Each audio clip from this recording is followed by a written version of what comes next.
Again, welcome to Michigan Learning Channel's Professional Learning Session 2 on our lesson types of word builders. My name is Annie Spear, and I am an Early Literacy Professional Learning Coordinator for the Michigan Association of Intermediate School Administrators, also known as MESA. I am also a first grade teacher on the Read, Write, Roar Michigan Learning Channel Read, Write, Roar series. I'm really thrilled to have Jody Pung with me today and being hosting this with me. Jody, can you say hello and unmute for us? Hi, everyone. My name is Jody Pung, and I am one of the kindergarten teachers on the Read, Write, Roar series. Thanks, Jody. Today, we will be diving in to learn about two of our other types of word builder lessons. And before we get started, we do want to make sure that you have some resources to support you. The first one is going to be a link to the essential instructional practices in early literacy for grades K to 3. We'll be linking our lessons to these practices throughout our time together. We want you to know that the essentials are for teachers. The essentials tell us how to do the instruction that we need to do in our classrooms to support children in research-supported ways to gain literacy skills. We also want to give you the Michigan ELA standards to have at your fingertips. And the ELA standards are the what, right? It's what we have to make sure that children learn when they are in our classrooms at every grade level. Just so you know, all of the things we shared today will be available to you in our learner guide with links, and that will be going into the chat off and on throughout our time. And before we keep going, I'd like to introduce Jillian Gainsley, who is the programming director for the Michigan Learning Channel. Hi, Jillian. Thanks, Annie. Hello, everyone. We're excited to have all of you here. We are really thrilled to partner with MAISA on this program, the Michigan Learning Channel. And I think a lot of you came here because you know the literacy essentials, or you're curious about them, or you know what you know about MAISA and maybe work with them through your district, but you may not know about the Michigan Learning Channel. So I'll start off in true PBS fashion by thanking our sponsor, AAA, and for sponsoring this series and some of our literacy work on the channel. And then I think, Annie, you've got a slide about the MLC in general. The Michigan Learning Channel, I will tell you a little bit about and would love to have everyone check it out. So the Michigan Learning Channel launched on January 4th of 2021. So we are almost 1 year old. And the channel is a 24/7 broadcast channel. All of our resources are also available online so that you can find all the videos. You can find every episode of Read, Write, Roar that you're going to see in this episode, and as well as Math Mites, our math program, and some really fun programs that are going to be coming up. We've got science, we've got 24/7 worth of programming to engage students and families in learning. And so this is available statewide from your local PBS station. And all 6 PBS stations in the state of Michigan are involved in the effort and are broadcasting this. And every single one of your PBS stations also has an engagement coordinator whose job it is to work with districts, with teachers, parents in their region of Michigan to support you and help you find ways to use PBS and also Michigan Learning Channel resources. So please feel free to connect with them. You can find us at michiganlearning.org. You can find your coordinator at michiganlearning.org/coordinators. And then I'll just really briefly mention our Let's Read Together challenge, which is going on right now through November 30th. We are challenging classrooms to read 1,000 minutes in 60 days, and that's about 20 minutes a day. And you can do that. You can fulfill that goal however you want. It can be at home, it can be individual, it can be groups, it can be reading out loud as to your students. And we have some really fun prizes, including a set of all of the classroom library of the books from Read, Write, Roar for folks who complete that challenge. So go ahead and check that out as well. But mostly I want to say thank you for being here. And we're thrilled to partner with MAISA to make this program and to make these literacy practices visible for everyone in Michigan. Thanks, Jillian. And our own Susan Townsend, who's the director of all literacy things, just put something in the chat to say hi to everybody today. So thanks, Susan. This is what our agenda looks like for the day. It's very similar if you came to our last one. We'll do inside of one of the lessons and get a chance to watch them and have you get a chance to talk to one another. We'll do that with letter heroes, and then we will do that with high frequency words. And then we'll just give you a few things for you to know as we go forward. But we also will go over those links to the standards and the essentials. If you feel inclined to be tweeting, I know some people are more into tweeting than others. I'm not the best all the time, but we'd love to hear your thoughts. So some hashtags we use is hashtag Michigan Literacy. You'll see us use that all the time for our work that we do for all the essentials. Another one you might use at Mish Learning. So that's for Twitter at Mesa_ISDs. Or if you want to tag me in something, at Annie P. Spear is how you can reach me. We have a learner guide that's going to go into the chat for you right now. And that's that place. We'll have all the resources that you need. And another thing that we want to make sure you do is sign in. So that way you can get credit for being here today. So that link for sign in is in the chat. And we're going to put a secondary link that has an ISD map with it so that you can find out if you're not sure which ISD you're a part of. You'll be able to find that there, and that'll help you get connected to your early literacy coach in your ISD area. At the end, we'll have a different sign out form with reflection where you can be able to collect your sketches. So let's get moving so we can think about these letter heroes and high frequency words lessons. So we want to connect these again to those essential practices. So you have those you could see from the learner guide. And when we put it in the chat earlier, all the word builders lessons help teach about phonological awareness in some way or another. And as part of this, children work on phonological skills such as segmenting and blending, but also with substituting sounds, adding sounds, and deleting sounds. If you were here last time, we focused on mystery word and word ladder lessons. And those were word builder lessons, whereas today we're going to focus on letter heroes and high frequency word lessons. In letter hero lessons, teachers are going to promote phonological awareness development, particularly phonemic awareness development, through explicit demonstration and explanation for a particular letter. And then they also have an opportunity children do to apply their phonological skills when they listen to a rhyme or poem and focus on one letter, particular sound, matching the letter that they learn. In high frequency words lessons, we specifically focus on bullet 3 of essential instructional practice 4 about segmenting sounds in words, and essential 4 around activities that involve blending sounds in words. We want to provide you with a resource here, and this link will go into the chat for you as well. This resource you're getting is based on work that Dr. Laura Tortorelli had done with early literacy coaches back in 2016, which is all centered on a study by Yop and Yop from 2000. So if this will help you in your planning for phonological awareness instruction, we'd love for you to be able to have it and to use it. And just know that there's a page there that talks about how to use it and the purpose. And so we please invite you to read that page before you use it, just to know the purpose of that. One last note is the letter heroes, you might think about those, and Jody's going to talk more really in terms of kindergarten or sometimes first grade lessons, whereas our high frequency words lessons you can definitely use across K3, and we'll talk some more about that. Let's check out Essential 5. And Essential 5 is another essential. And that one is all about these word builders lessons not only promote phonological awareness through explicit instruction, but also we talk about explicit instruction and letter sound relationships, where we have children attach letters or graphemes to sounds or phonemes. And this helps build phonics knowledge and letter patterns knowledge for both decoding or reading and encoding or writing. So for Essential 5, these things that we do in our lessons would be explicitly connected to bullet 1, which is instruction in letter sound relations that's verbally precise, involves multiple channels, such as oral and visual, or visual and tactile, which you will see in Jody's lessons later. Also bullet 3, where instruction in letter sound relationships is taught systematically. So we really worked hard using a scope and sequence for the work that we're doing. We'll talk a little bit more about teaching letters and the difference with that. But as far as how we scope out the words we're teaching for high frequency words or any of the other phonics skills. And the last thing we want to talk about is that letter sound relationships are reinforced through coaching children during reading, most notably by cueing children to monitor for reading, or by cueing children to attend to the letters and words and recognize letter sounds relationships they've been taught. So that's what we really try and do with our work, that bullet 5, when we're teaching high frequency words, help kids attend to those pieces of the words.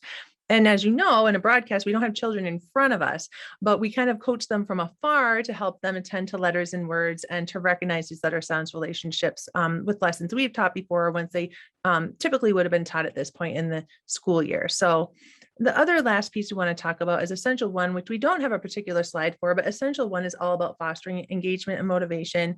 And a piece of that is having real world applications. So we really want to make sure kids have chances to apply their learning in real world situations. And you'll see that in the lessons that Jody will share with us. And we talk about that for high frequency words. So I'm going to turn things over to Jody so she can talk about Essential 6 and that connection today. Thanks, Annie. So with Essential 6, you'll notice in some of our word builder lessons that students are specifically asked to write. And Essential Practice number 6 ties to research and standards aligned writing instruction. With our lessons, specifically, we're going to zone in on bullet 5, explicit instruction and letter formation. You'll notice in the letter heroes. And then we also really tune in on spelling strategies with our high frequency word lessons. So those are some of the key things that you'll see today in the lessons that you're going to view, which are from Essential number 6. Another essential we want to tie into would be Essential 9, which is using assessment data. So you'll be thinking about using your assessment data to determine where you might begin with using some of the protocols and some of the standards aligned instructional pieces that you see today. So you might be thinking about what assessment data pieces do I have, such as formative assessments, maybe anecdotal notes. You might also think about classroom observations to determine where to begin with your instruction around letters and sounds, or where to begin with your instruction around high frequency words on what level of mastery your students may already have. So also thinking about that assessment data piece. So Annie's going to talk to us a little bit more about some of our letter heroes and high frequency word skills. Thanks, Jody. So we just wanted to let you know, we created an outline that we hope can help you for your future reference. This is going to show how skills taught in letter heroes and high frequency words align to the essentials document we put in the learner guide in the chat earlier and the Michigan ELA standards. In the essentials connections, you'll notice that there's an acronym that says EIP. So I just want to walk you through what that stands for is Essential Instructional Practice. And then when it says like 4.3, the 4 is for, that would be practice 4, and the 0.3 is the bullet. So EIP 4.3 would be activities that involve segmenting sounds and words, and EIP 4.4 would be activities that involve blending sounds and words. This is a work similarly in the ELA standards work. For example, the RF, point K, point 1, point D. The RF stands for reading foundational skills, the K for kindergarten, the 1 for the first strand of that, and the D for the first bullet of the first strand. So I'm trying to capture these on one sheet and not have it too lengthy for you. And we also want to note that even though we're focused on K3 essentials, there are pre-kindergarten essential instructional practices. And one of the things noted in the pre-K essentials is a goal to have children have 15 lowercase and 18 uppercase, a mix of the two for their letter names and sounds. And there's a resource text that we're going to put into the chat for you that's part of the Not This But That series that's edited by Dr. Nell K. Duke and Ellen Oliver Keene, and now also Colleen Cruz. And so this book we're putting in there, No More Teaching a Letter a Week, really aligns to the things we talk about today if you're looking for another place to go for some research. And now we're going to think about a little activity that is a favorite I used to do in professional learning. And so Jody and I are going to try this out. And we're going to ask you to participate some too. So we want you to think about the letter B. So everyone just put B in your head. We want to think about how you say the sound for B and how you might describe that to children and how you form the letter. And then we want you to practice doing that. So sort of just say like the letter B, the sound, and practice making that. And now Jody and I are going to model this for you as if we're in a room in professional learning that we're going to partner up and do this. And we want you to pay attention to how we each do it and think about that.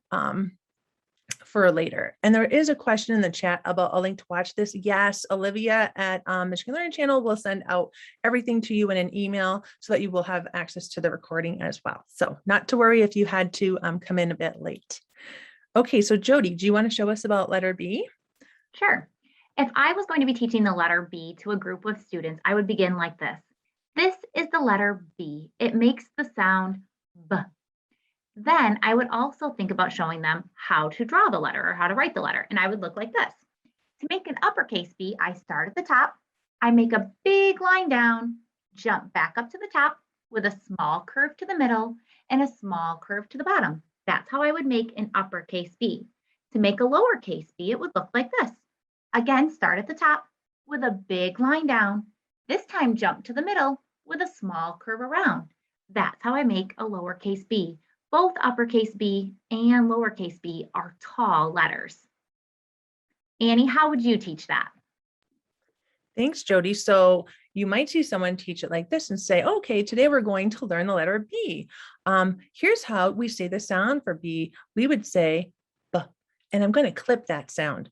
Here's how I would make the letter B as an uppercase letter. I'm going to start at the top. I'm going to slide down. I'm going to climb back up and make a big bubble and then another big bubble and touch at the bottom. Here's how I'll make a lowercase b.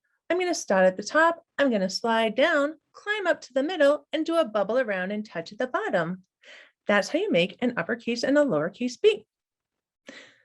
So Jody's going to ask you some questions now to reflect upon this on our next slide. So what we want you to do is we want you to go to the chat and we want you to think about how does this activity maybe challenge or change your perspective or your practice, or maybe what does this confirm for you? So think about in your classroom, do you use certain words to describe the way that you use your paper? Do you use certain pathways on how you form letters? And also let's think about how would we support children better if we had consistency across grade levels or across districts on letter formation. So go ahead and take to the chat and then we'll share out some of your thinking.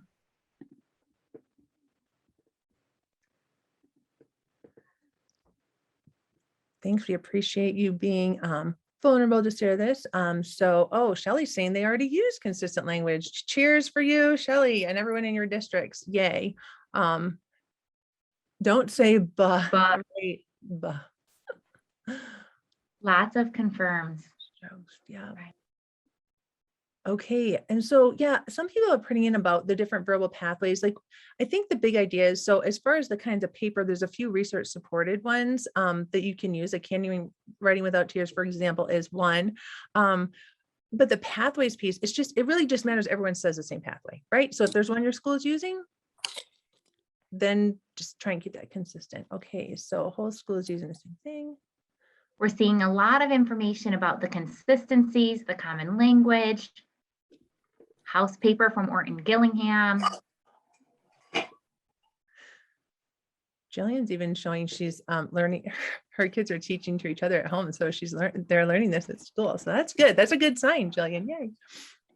Sherry talks about how we tell children how to move their mouths and what that looks like. You're going to see that in my lesson today. Lots of great share outs. Thanks, guys. Thank you so much. And then also, if we can drop into the chat the sign in one more time, a few people messaged that they had gotten kicked out and they're now back in. So if that's possible, our MLC support would be amazing if we can put that back in. Sorry, Jody, I'll let you wrap.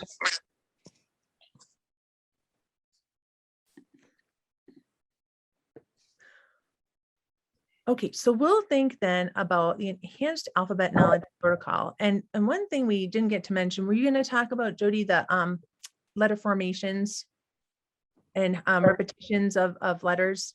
Yeah, so we'll talk about today, and you'll notice this a little bit in my video today.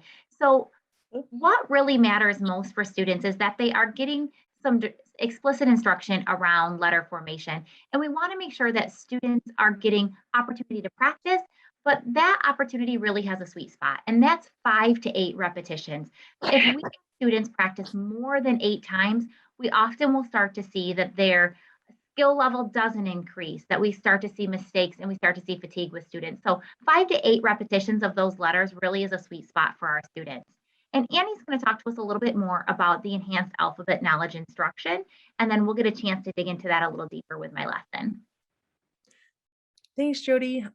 So, we want to share some research with you today, and we hope that the activity we did helped you really get ready to think about why consistency and why using the research supported practices really, really matters for our kids. We do know it's best to teach letter names and sounds together, right? Not like just letter M, and then the sound another time, but doing this at the same time. And the Letter Heroes lessons that Jody will talk about are not only linked to the essential instructional practices, but based upon a protocol that was developed by Drs. Jones, Clark, and Rutzel. They created something called the Enhanced Alphabet Knowledge Protocol, which is also sometimes called EEK. It's 10 to 12 minutes long. In broadcast, you'll see we can clip that down even some more, but there's explicit instruction to assist with writing fluency. It incorporates phonological skills and phonics, used multiple senses. There's chances for authentic application. Again, linking back to that essential one we talked about, real world experiences, and we've shown about how it links to bullets. So we want you to know this research was particularly tested in kindergarten, and Jody's going to talk through how you might use this in other spaces, but the research base was around kindergarten. And if you do choose to do this article with other teachers, if you're here as a coach or a teacher yourself, really you would want, we're going to put the link in the article. Yep, there it is. Thank you so much. Pages 3 and 5 are probably the ones you want to like read the whole article, certainly, but 3 and 5 have the big information about this. And then you'll see Jody teaching that. And I would just say, like, it's really fun and easy to do these. Like during the pandemic, I was doing some online ones and I called it ABC Superhero, and kids don't need much to do this. And really with any piece of paper, anything with writing on it in your house, they can do an authentic application to be able to find the letter you're learning. And they love to grab a huge book that they really can't read themselves, like a chapter book. But if you're doing letter B, they can find B's all in that book. They don't have to read it. They just have to be able to identify the letter that you're working on. So we hope this is going to be exciting for you. It's a go-to article and protocol for me. And I'm really excited to have you hear from Jody and share this with us today. Thanks, Annie. Somebody mentioned in the chat that that link's not working. We'll go ahead and work to get that repaired for you. So as I mentioned earlier, my name is Jody Pung. I am one of the kindergarten teachers on the Read, Write, Roar program for the Michigan Learning Channel. I'm also an early literacy coach for the Ionia County ISD, which is located almost directly in the center of our mitten.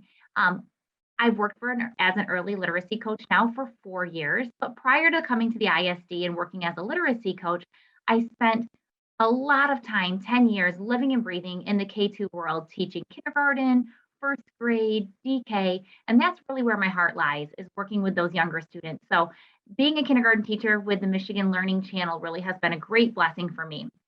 So today I'm getting the chance to talk to you about one of my favorite segments called Letter Heroes. This is one of my favorite segments for many reasons. It's because explicit instruction around letters and around letter sound relationships is so critical for young students and for their foundational skills on learning to read. So this is a really great opportunity. When I was a teacher in the classroom, I didn't always have a very specific protocol that I used, and this has really helped me to fine tune my instructional routines and my instructional practices. So I'm excited to be able to share this with you today. So we'll go ahead and we'll look at what does the Letter Heroes lesson look like. Annie already mentioned that we use the Letter Heroes. The protocol we use for Letter Heroes is called the Enhanced Alphabet Knowledge Protocol, or EEK. What I love about this is it really provides a framework for our teachers and helping them to provide that direct instruction for letter and sound relationship. We do this through repeated exposure, and we do this through a multi-sensory learning opportunity for our students. As we mentioned earlier, this Letter Hero segment and all of our Letter Hero segments are aligned to essential instructional practice number 5. It's explicit instruction in letter sound relationship, also in essential practice number 6, specifically bullet 5 on letter formation. So some of the things that I want to talk about is what does the breakdown of this lesson look like? So what you're going to see is the lesson breaks down with beginning with some direct instruction on the letter name, both uppercase and lowercase. We then look at practicing the sound. We have students repeat the sound, and we talk about how we make the sound with the formation of our mouth. From there, we move into identifying objects that have that as a beginning sound, and you'll get a chance to see that in the lesson. After we identify the beginning sound, we then move into searching for that letter in authentic text. Today, you're going to see that in a sentence that has been dictated with a lot of alliteration. That way, students can see that letters and sounds are put together to make words, and they have an opportunity to search for that. From there, we move into that direct instruction on how to properly write the uppercase and the lowercase letter, and we invite students to participate in that. The purpose of the lesson, yes, is to provide direct instruction to students, but also to provide them with multiple opportunities to participate, to engage, and to respond. You'll notice that multisensory aspect in there. This Letter Heroes lesson obviously is done for a television setting, but you could be using this in a large group setting, whole class as part of your daily routine with your students. You also could pull this back into a small group setting and do this in a small group and give a reteach to students or a pre-teach to students. This lesson is pretty specific for kindergarten students, but we know right now because of the pandemic, we have first graders and even second grade students that might not know all of their letters and sounds. So this can definitely be adapted to first grade and second grade.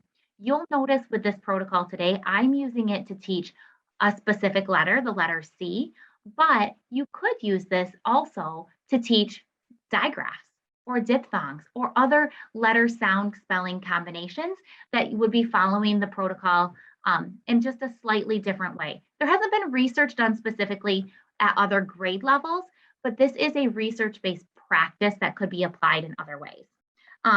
Some of the things that I want to share with this Letter Heroes activity is you'll notice that I put my hand up to signal for a response. If you were doing this in your classroom, you might have your own signals to have a choral unison response so that all students are getting the opportunity to participate. It also gives you a chance as a teacher to be able to provide some specific feedback and error correction for your students. If you were doing this in a small group, it might also be a great way for you to collect some formative assessment data.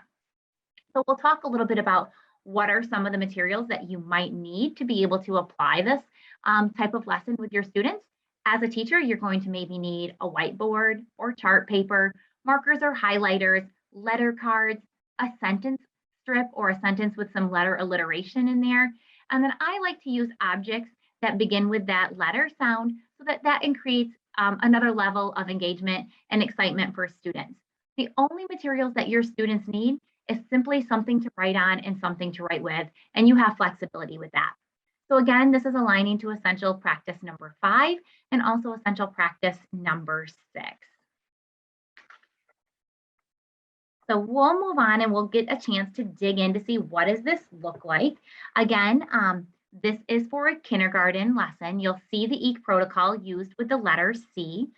You'll also notice in this video, you're going to see both hard C and soft C demonstrated for students.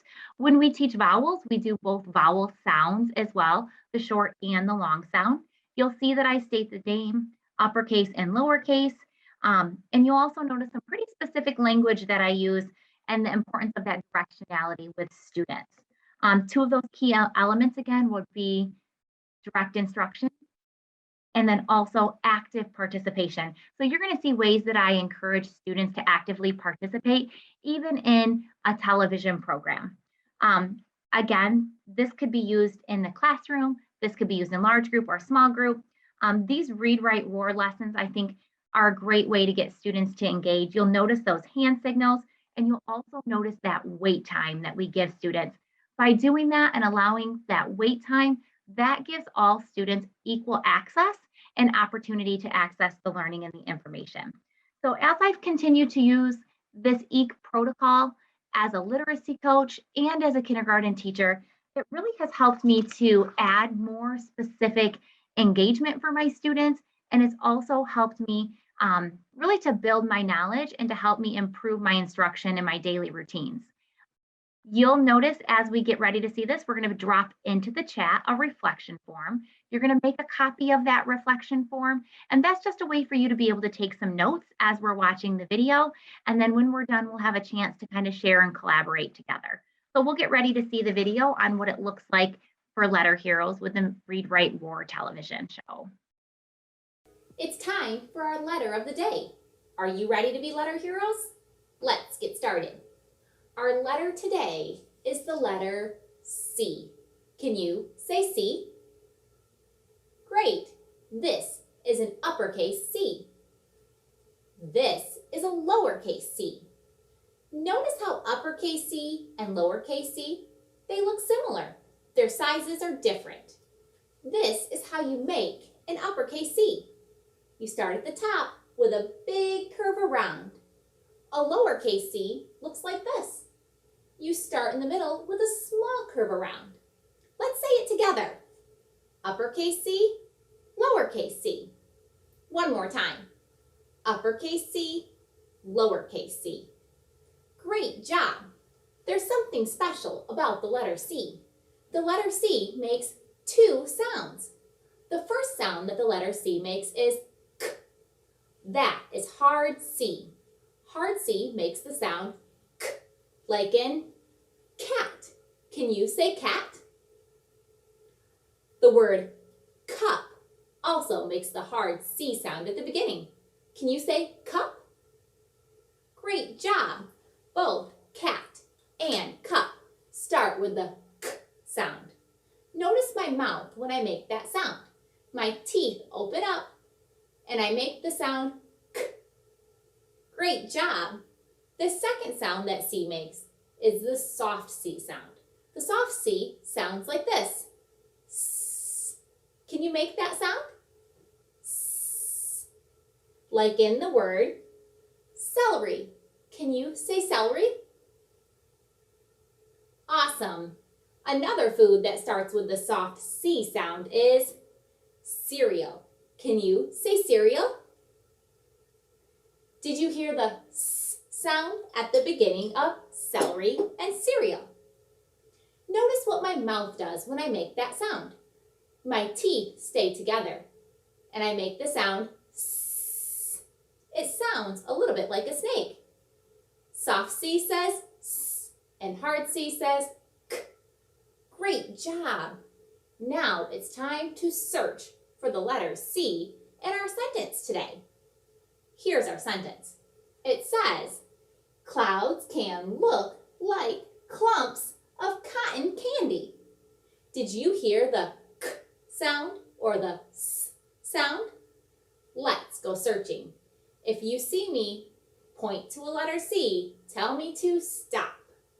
Get ready, letter heroes. We're going to highlight the letter C's. The first word is clouds. I heard you say stop. There is a capital or uppercase C right at the beginning of clouds. Let's highlight it. I'll use my pink to highlight my C.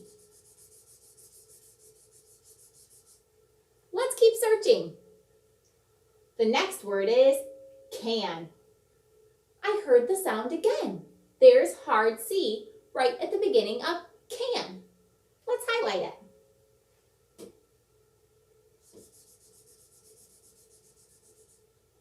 Let's keep searching, letter heroes. Clouds can look. No C there. Like.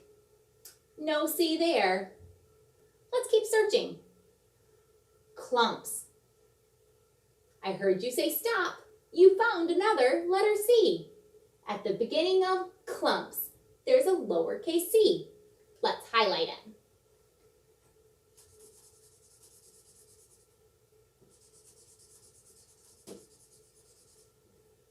Okay, let's keep going.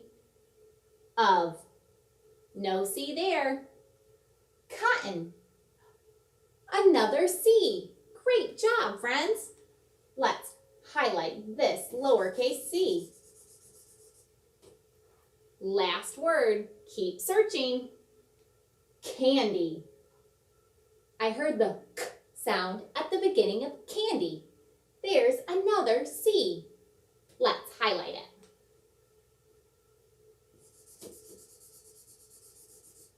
Okay, letter heroes, let's count how many letter C's we found in our sentence today. 1, 2, 3, 4, 5. We found 5 C's in our sentence today. Clouds can look like clumps of cotton candy. Now, friends, it's time for us to practice writing the letter C. Do you have something to write on and something to write with? Great. Let's get started. This is an uppercase C. Watch me trace the uppercase C with my finger. Start at the top, curve up, touch the top line, curve around, touch the bottom line, and up just a little. That's an uppercase C. Let's practice writing it in the sky with our finger. Ready? Curve up, touch the top line, curve down, touch the bottom line, and up just a little more. Big curve for capital C. or uppercase C? Let's practice writing them. Watch me make an uppercase C. Start up here at the top. I'm going to curve up, touch the top line, curve around, touch the bottom line, and up just a little. That's a great uppercase C. Let's make another one. Start up by the top, curve up, touch the top line, curve around, touch the bottom line, and up. Uppercase C. Great job. Now let's practice making lowercase c. Remember, they look similar. Lowercase c is just smaller, and we start at a different place. This time we're going to start by the dotted line, and we're going to curve around, touch the dotted line, curve down, touch the bottom line, and up just a little. Let's practice writing it in the sky. Get your finger ready. Curve up, touch the dotted line, curve around, touch the bottom line, and up just a little. Nice job. Notice how I don't pick up my marker or my pencil or my finger when I'm making this letter. My pencil and my finger stay down the whole time. Watch me make a lowercase c. Start by the middle dotted line, up, touch the dotted line, curve around, touch the bottom line, and up. Lowercase c. Let's make one more together. Start by the dotted line, curve up, touch the dotted line, curve around, touch the bottom line, and up. Lowercase c. We learned about a really great letter today. Uppercase C and lowercase c. It makes two sounds, k and s. Nice job, friends.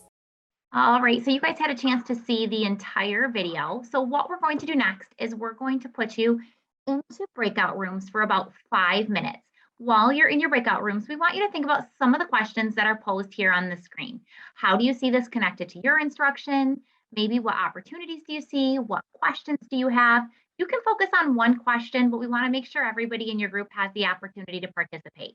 As you get ready to accept your breakout room groups, please take note of the number of which group you're assigned to. Just in case you get booted out, we want to be able to put you back into the correct group.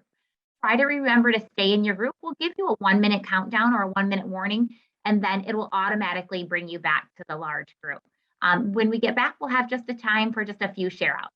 So in just a moment, you'll get invited to a breakout room. Okay, welcome back. I hope that everyone had a chance to share and reflect on the Letter Hero segment. What we've decided to do is we're just going to take to the chat. So if you would share maybe 1 or 2 thoughts about what you discussed in the chat, we'll share some of those out. And then I have one more resource I'd like to share with you before we shift gears. So in the chat, if you want to share any of your thoughts or takeaways, that would be great. Discussed how to use it in 2nd grade specifically with those lagging skills, exactly. And Jody, if you want to start talking through the next one, I can keep reading the chat and then add to that. That makes sense. Okay, perfect. Thanks so much. Sure. So the last resource that we'd like to share with you guys today is that specific enhanced alphabet knowledge lesson plan template. So that's going to get dropped into the chat. What I love about this is it really helps teachers have a breakdown of how we can go through this EEC protocol quickly and efficiently within our classrooms. And it's really teacher friendly and user friendly. It's step by step. And this is also found on that page 3 of the document of Dr. Cindy Jones that we shared earlier. Remember, it's the how you teach them. That's the important piece, not necessarily the order. And now I would like to introduce Annie Spear, and we're going to take a look at high frequency words. Thanks, Jody. There were so many great things and lots of compliments for you in the chat, Jody. So make sure you read those, and we can share this chat. Lots of excellent ideas that we hope you all can read through. But you're getting a lot of good feedback. As you're still thinking about that, I wanted to have you read and think about this fact that only 4% of words are not decodable. So we spend a lot of time telling kids that they just can't read words and memorize them, but really is only 4%. Like the word of, if you say of, v, you would think you spell that UV, but of course we know we spell it OF, but that's a really small portion of words. And so we wanted you to keep that in mind as we talk about this next part. When we're thinking about these lessons. I mean, prior to being at Mesa Michigan Learning Channel, I was a first grade teacher in Massachusetts for 8.5 years. I've been a third grade teacher in Michigan and a Title I interventionist, a reading clinic coordinator, and an early literacy coach. And what always came up in all of these settings was high frequency words and how to teach them and how long. So here's what we want you to know is high frequency words just are frequent. They occur frequently in text, and whether it's books or magazines or trade books or billboards, they're all over the place. Wherever there's print, you are likely to find these highly occurring words. So really it's our job as teachers is to give students what they need to know to be able to be successful in recognizing these words so that they can read them and showing them how they work so that they can be successful to get conventional spelling of these words eventually, right? But we don't want to spend a lot of time on these. So you'll notice our lessons for these are always going to be under 5 minutes. And again, it's just to show kids how these work. And the really biggest thing we can do for kids, besides showing them how these particular words work, is give them time to read and give them time to be writing. If the more kids read, these are high frequency words, so they'll be seeing the words, and it gives them those opportunities. I always think back upon my years of teaching, and it's been over 20 years since I've been in first grade. And one of the things I did that I know now does not work is to use flashcards. Okay, it just isn't the best practice to use for high frequency word instruction. And so I always say I wish I could go back and apologize to kids that are now in their 20s who had to go through high frequency word flashcards every morning. So it's not judgment here because I used to do this, right? But it's just like, wow, I could do something else instead. And so what we're going to talk about are ways for this application and give you some resources for that as we go through our work today. And speaking of resources, I want to give you 2 resources today. One's a video that you can watch when you have time if you're trying to help teachers understand the difference between high frequency words versus a sight word. So like a sight word can be any word. Okay. And we all have different sight words because we're all different individual people. And so words that with automaticity, when you look at them, are your sight words. What we do is we teach high frequency words so that children then internalize these words and are able to recognize these words with automaticity and eventually spell these words with automaticity. So the video by Dr. Marcia Invernizzi, who's one of the authors and researchers of Words Their Way and developmental spelling, is an excellent resource to help yourself or teachers to think about that. And then Dr. Nell K. Duke and Dr. Heidi Mesmer did an excellent blog post a few years back, which is still very relevant and helpful. It aligns to the essentials of teach sight words as you would other words. So we'll have those for your reading and to share out with your colleagues. And now we want to think with you about what you need if you're trying to do one of our lessons. These are pretty simple. You don't need many things. You just need first of all, you need to know what you're teaching, right? You need to have looked at the words. We really try and make sure we align these to things that we're teaching across other lessons. So know what phonics patterns your children need to learn. Try and teach them what the patterns are already in your curriculum. So it's just a really nice segue for them and a really great connection to integrate. You need something to write with and something to write on, like a whiteboard or a marker. And then you really want to prep ahead of time with how many letters there are in a word and how many sounds there are in a word. So when you're segmenting and blending, it's really easy for you to do. So when I did try, for example, that's an example of my little note to myself before I taught this, of breaking it out by the sounds and then mapping on the graphemes or letters that match to the sounds. So knowing that the T is made by T and the R is made by R, and that the I is actually made by Y in this. So we're going to talk through that in the lesson. What we really want you to know when we move on to the next slide about these lessons is that these are meant to provide highly explicit instruction in high frequency words and really leverage phonological awareness and phonics skills to support decoding or reading and eventually encoding or writing. So the teacher chooses the words, like I said, related to a skill. So in this lesson,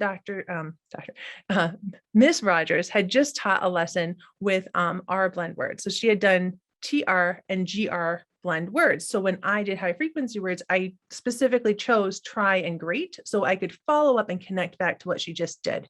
So that's one thing we really try and do in our lessons. The other thing is we really focus on the first 200 words and not beyond that. Anyone who uses Dr. Sharon Walpole and Dr. Mike McKenna's work for how to plan differentiated reading They go up through 200 and really talk about how beyond 200 are words that you're just going to see in lots of other contexts, more of those tier 2, tier 3. So really focusing on the first 200 and giving kids time to read is really what they need to do, beyond giving this some explicit instruction. So you'll see that, and we've already shown how this is aligned to all the essential practices. But you'll see as it really like walk through and segment these sounds out. And we know that it's really important for kids to say the word. You're going to notice, like, and I'll just tell you up front, I forgot to say that in this one. So I would be adding that in. So the second word, I say the word, but I forgot to have them name it. And we say it out loud a couple times and they get into the practice. But it's really helpful to have kids repeat the word because a phonological representation helps you remember a word, whether vocabulary or anything you're learning. So in this one, you're going to see me teach the word. And then at the end, we do a point and spell thing. But I want you to know that I'd already gone through the phonemic segmentation of the word. We don't want to do practices where we just give people, that teachers are giving kids words and just having them shout them out, thinking they'll learn to spell them that way. They have to do that mapping part first. They have to do that phoneme segmentation, the phoneme blending, and then map it to the letters. So you wouldn't want to do the end part where we're pointing and spelling without that. And we have other ways that in a sheet you'll get in a bit, you'll see other things to apply.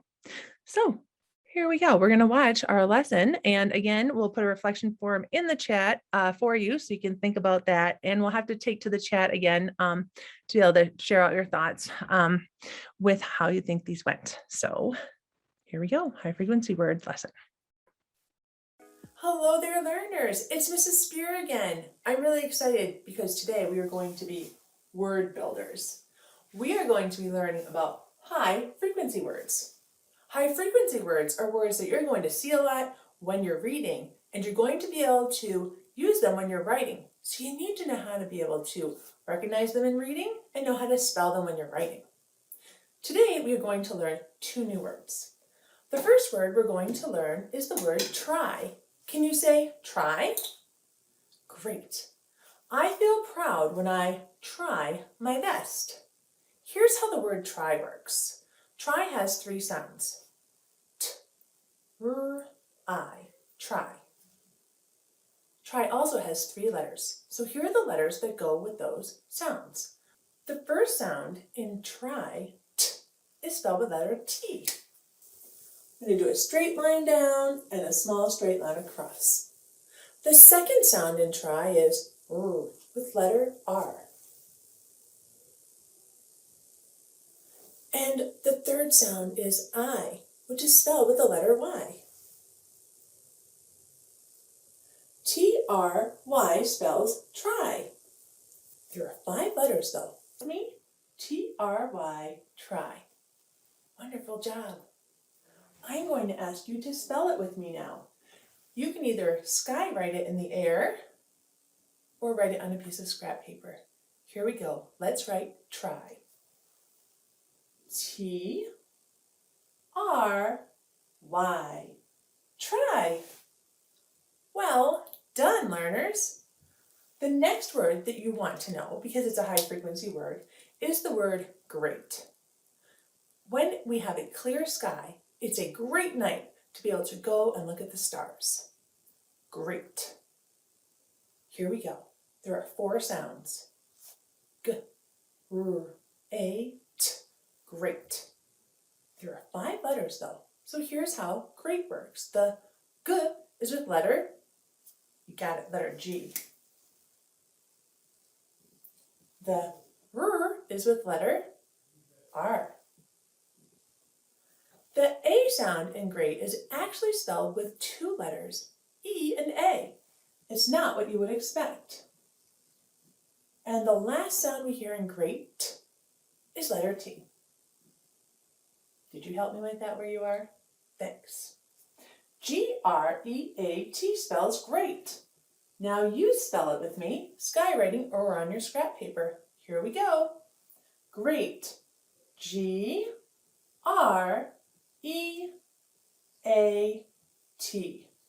Great. And here's what it looks like. You did a wonderful job today learning the word try and learning the word great. And so we're going to give you just 2 minutes to get into your breakout rooms, just to talk for just a moment with somebody. I'm looking at our time. Yeah, so we'll open those up right now and we'll be calling you back kind of fast, but just to give you a couple minutes anyway. So we'll see you back to think about your connections, opportunities, new practices, or questions you have about this. So Annie, I was wondering where you might fit this in your day. Would this be part of your spelling, word work? Where would you fit this in? That's a really great question, Leslie. So one of the things when I had worked with schools before is I would say, whatever your word, if you're using word study, look for the patterns that you have and then try and map on your high frequency words so that you could do your word study words and either add them in and then do some of that explicit instruction right within that lesson. Really, you can do it in like 2 to 3 minutes once you get down pat. And so anytime that you can even just grab a whiteboard when you're in line. I don't know. I feel like as teachers are always trying to steal time. But even at the beginning of the day before interactive writing time or something, if you know you're going to apply those when you're going to be writing that day, or if you're doing a poem, for instance, for the day, and you're like, oh, wow, you know what? This has like 3 high frequency words we need to know. You could do the instruction up front and then you could have them word hunt for them. So I just say make it work for you, right? Wherever you can sneak them in that you feel like, man, this is a great time to be able to do this application. So Yes, I hope that helps. Yeah, it was helpful. Thank you. Oh yeah, sure. Thanks for coming today. I think that maybe our breakout rooms are closing right now. Let's see. Yep. They all closed, right? Are you all back? Okay. We're all back. Thank you. All right. Well, I'm sorry your time's short, but if you want to put some ideas in the chat, Jody's going to monitor that for me. And then I just want to share with you a couple of resources that we hope might help you. These are going to go into the chat for you as well. One is really connected to Dr. Duke and Dr. Mesmer's article about helping kids make connections. So if you know one, it helps you spell done. If you know could, it helps you spell should and would. And so this is like a sheet for students, the one on the left side. The one on the right side is kind of a script for you as the teacher based on just excellent practice. There's a lot of things similar to Dr. Walpole's things and a little flair about ours as well in the end of that. So we have that for you. And as Jody's speaking in the chat, the other 2 things I want you to know is if you want to learn more about this as I speed through our end here, we have free modules that you can do for any of the essentials. Just go to literacyessentials.org and you'll be able to do those. And that will be in the learner guide as will a tutorial about that. And Jody, I'll let you. And yep, one question in the chat that I think maybe would be great for us to address is someone had the question of how many words should we address at a time or during each session? Great question. That was Sue. Okay, so really we try and say 2 words. If you did 2 words every day, you do 10 words by the end of the week per group. So you can keep it kind of short. I've done 3 before, but again, just connecting it to what you're doing. I hope that helps. It was also nice to see that some people talked about how important the intentionality is with those sound spelling correspondences and not just the memorization of sight words. I love that connection. Thanks, Jody. Well, again, we learn, right? Different teacher now than I was 20 years ago. So Kelly, yes, all of the lessons are available online. They're available at the Michigan Learning Channel. When I say all of the lessons, I mean the lessons that are actually completed in production. So marking period 4 is already available on the Michigan Learning Channel. We're currently in the process of wrapping up the production of marking period 2. And so those are starting to come up soon. So continue to check the Michigan Learning Channel on the Read, Write, Roar series, and you'll continue to see more lessons. Those can also be sorted by grade level. Great new search feature. And if people have to go, but let's put the sketch in the chat for people right now to sign out while Jody just talks us through the last few slides and announces our next PL2. Thank you for coming today. We know some of you have to brush off, so we appreciate you here. Oh, go ahead, Jody. Do you want to finish doing the ones you were going to do? I'm just thinking we'll get at least in the chat so people can. Great, thank you. Yeah, sure. So to stay in touch with either Annie or I, you can see our contact information on the screen, jpung@ioniaisd.org. And then Annie Spear can be reached via email at aspear@gomesa.org. She also has posted some Facebook handles and some Twitter handles. A few other things that we want to point out is there's lots of other ways to get in contact with us. You can get in contact with us via the Michigan Learning Channel, through Mesa, and also with all of these other handles that you see out here, the Michigan Association of Intermediate School Administrators at michiganlearning.org. So if you have any questions, please don't hesitate to reach out at any time. And Annie's going to talk to you about the next session that we have coming up for Let's Write. Thanks, Jody. We're really excited about this. So Shannon Fuller, who was a coach and now a second grade teacher, and then Christy Gilbert, who's the third grade coach, will be doing that, and I'll be joining them. We'll be talking about K3 writing lessons that we do and talking you through the scope and sequence of that work. So we hope you can join us. That is going into the chat for you, so you can register. And then the last thing we want to make sure that you have is the link to the sketch so that you can get your sketches for today. If you or a colleague were not able to stay on the call to the end, please email me if you need that. You know, we have kind of record of who's been in the room with us today, so we can get that sketch to you. So if we can put the sketch link into the chat, and it will also have the it'll also have the ISD link if you need to put that in.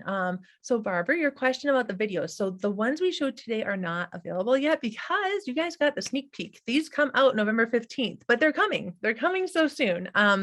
I do have some EEK videos. If anyone's interested, email me. I made some. They're not great, but it was me trying to practice doing it and show, a colleague asked. It's not the same as Jody's and it's not beautifully done up, but if you need something in the meantime, you can shoot me an email. I can share that drive folder with you. So we thank you for coming and hope to see you at our next PL in November with Shannon and Christy.